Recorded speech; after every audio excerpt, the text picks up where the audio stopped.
And good evening, Southeast Texas. Just give you an update as far as what we're thinking as far as Hurricane Delta. This became a hurricane just within the last advisory, within the last, I believe, about 45 minutes ago. This was upgraded to a Cat 1 with winds of 75 miles an hour. Gonna let a few people get online here and join us with this special broadcast on Facebook. And also you can join us on your app and also on YouTube. The storm has turned back to the west and northwest at 8 miles an hour, and high pressure in the eastern Gulf of Mexico and over Florida is going to steer this on off towards the west and northwest. Very warm, deep water is over in its path, and that means there's high oceanic heat content, which means that with no shear, this thing can only get stronger, and this is on a trend of rapid intensification. We expect this to become a Cat 3, hopefully no stronger than that. But with the water temperatures as warm as they are and with no shear, this thing can only do, the only way this can go is stronger. So as we take a look at satellite imagery, you can see very cold cloud tops. Let's take a little closer inspection. And this is showing, let's see, temperatures above the storm, cloud top temperatures at minus 85 degrees centigrade. So the taller the thunderstorms, that means the stronger the thrust upwards, which means the thunderstorms are extremely strong. So with that upward thrust, they're able to push water vapor high into the sky, and the higher it gets, the colder it gets. So the stronger the thrust upwards means that these tops are very cold, and that's telling us vigorous convection occurring. Also seeing what we call gravity waves, little waves around the storm, also indicative that there's not a lot of shear. So this is not the best of news as this heads generally towards Cozumel, it looks like over the next couple of days. So the ensemble modeling, again, we throw out what we call the outliers. Like this model, we'd throw this out. This one probably throw out. We want to take the pack or the consensus, the average, which takes it over towards Morgan City and then off towards Mississippi and then on into Kentucky, well to our east. At least that's the way it's looking right now. Can this change? Sure, but that's the way it's looking at this point. So we're expecting this to strengthen to a Cat 3 by Wednesday morning early. It could be stronger than this. Hurricane warnings are in effect for the western coast of Cuba and also the northeastern tip of the Yucatan Peninsula, including Cozumel and the Yucatan Channel. This will move through the southern Gulf of Mexico and then head towards the north and then make a turn towards the north and then northeast. Hopefully weakening, could be stronger on landfall. The faster it moves, the less it'll be impacted by shear and also by dry air and by the cooler water temperatures. So we want this thing to go slow so that it has the opportunity to weaken.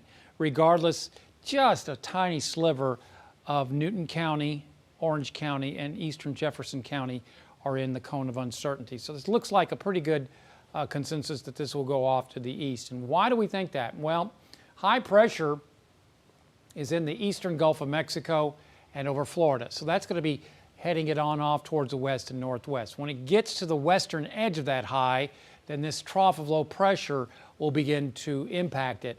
We'll put this into motion, and as you can see, this is what we call a short wave, a small trough. Remember, a large-scale trough is something that might be from Canada all the way into Texas, but this is a short wave, what we call it, a short wave trough, and these are very strong winds. This is at 34,000 feet. And as you can see, the winds are going to be out of the southwest at around 90 miles an hour.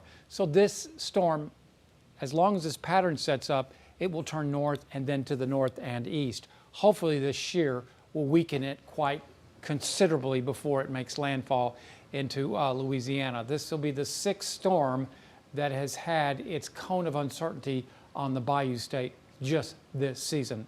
So that's the very latest on it. If you're just joining us, the biggest news is that we now have Hurricane Delta and forecast to continue to strengthen rapidly. Do we have any questions?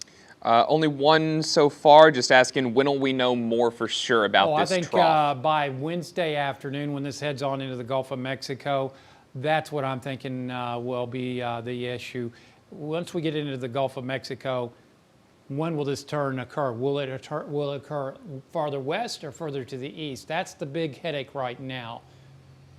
And then it turns off to the north and then northeast. But I think with this track, that's why we have the cone of uncertainty. Once it reaches the southern Gulf of Mexico, we'll start to see whether or not that shortwave, what I was showing you earlier, is going to be strong enough to turn it.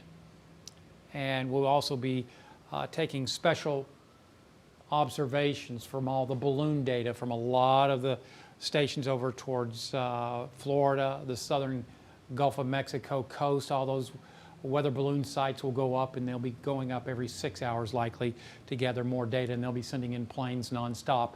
As we get closer to, say, Wednesday, we ought to have a real good idea. Some of the high-res hurricane models are showing Morgan City at this point.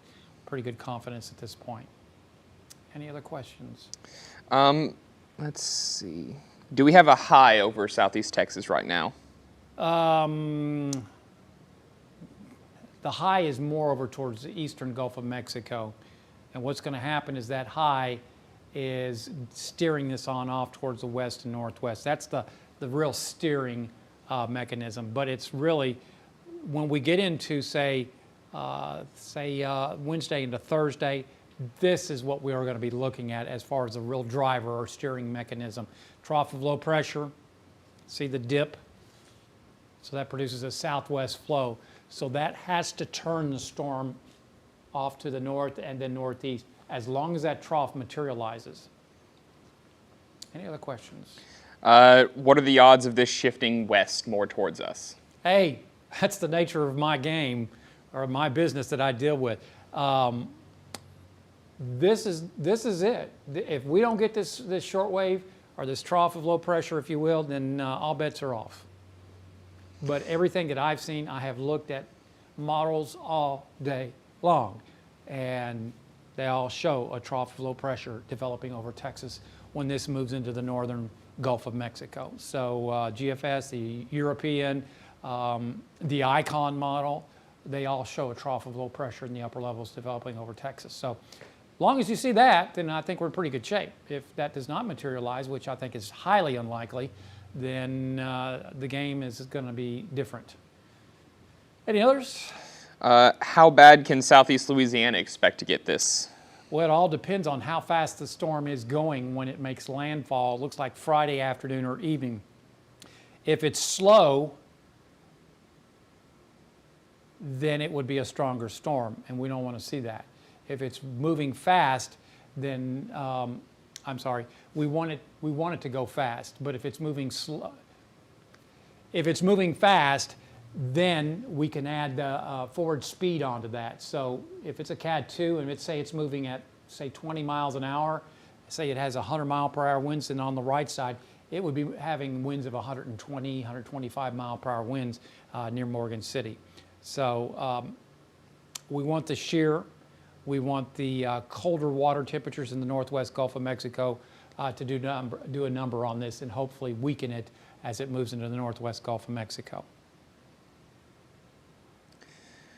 Any other questions? What are we looking at for potential landfall times? Looks like Friday afternoon, Friday evening. Oops. And what about storm surge? A little bit early on that right now. Not here locally in southeast Texas. We'll be on the dry side or the clean side. That is showing, I'd say, Friday afternoon at this point. That's Morgan City right in that area. This is the Chaffalaya River Basin. There's Terrebonne Parish, Lafourche Parish. Going to be close to Baton Rouge, it looks like, as it heads towards, it recurves to the north and east. So again, you can see this recurve off to the north and east. That means high pressure is off over Florida, the eastern Gulf of Mexico. So will this come further to the north and east? It's just a little bit early right now. Any other questions? All right, I hope I got everybody all the information that you needed Remember, we will continue to update these forecasts and bring them to you. Otherwise, follow us on Facebook and Twitter, download our app, and thanks so much for joining us on this very special Facebook Live. Have a good evening.